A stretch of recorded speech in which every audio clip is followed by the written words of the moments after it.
I'm going to skip some things that I had in common with Ian and he said already. So I'm going to launch into the topic a little later. And indeed, I'm mostly relating to the first issue, the first number of the British Poets. So in a way, it's the prehistory of what Ian was talking about, and it's really interestingly framed in relation to the questions that Ian raised in his talk, as indeed this is the pre-revolutionary number.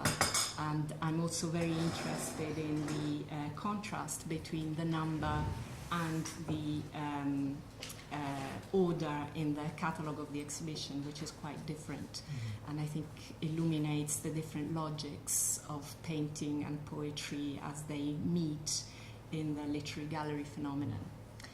And I will do this by way of thinking about different inflections of Thomas Gray's ode, which was my point of entry into the hours.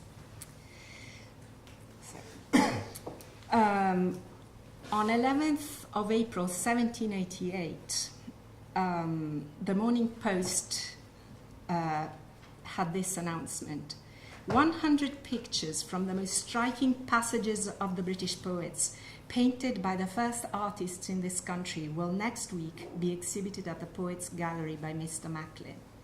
This collection of paintings will be as lasting a monument to the powers of the of the pencil in England as the Vatican is at Rome, and the names of Reynolds, Peters, Gainsborough, Stoddard, Cosway, and Opie will be held in as high estimation by foreigners as Raphael, Titian, Guido, Correggio, or any ancient master whatever.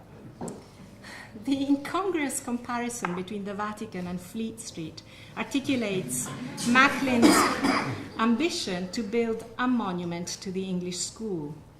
Its social dynamic of distinction is marked by the new exhibiting venue for 1790 and 1791, which is advertised every day as at his Gallery of Poets, Pall Mall, late Royal Academy Rooms, 4 doors from the Prince of Wales.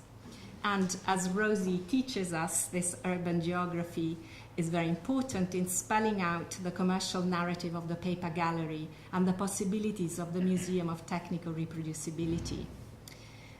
As museums without walls, galleries of prints produce a transnational visual culture by bringing together in a paper repository works dotted on the grand tour or closed up in aristocratic cabinets. And they also preserve the visual world of collections such as Houghton Hall's, which Rosie mentioned, which was sold to Catherine of Russia in 1779, but made available as a collection of prints by Boydell in 1788.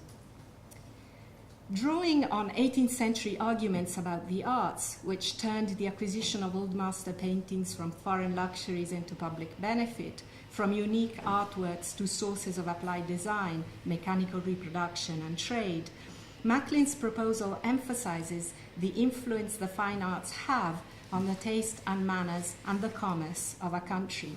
They excite genius and employ industry at home. They extend commerce and credit abroad, and ultimately decide the balance of profit in favor of the country in which they're most cherished. In Macklin's narrative, the international medium of engraving had become an object of national interest. The demand for British ornament and elegance has become a powerful branch of trade, he says, and a new source of national opulence.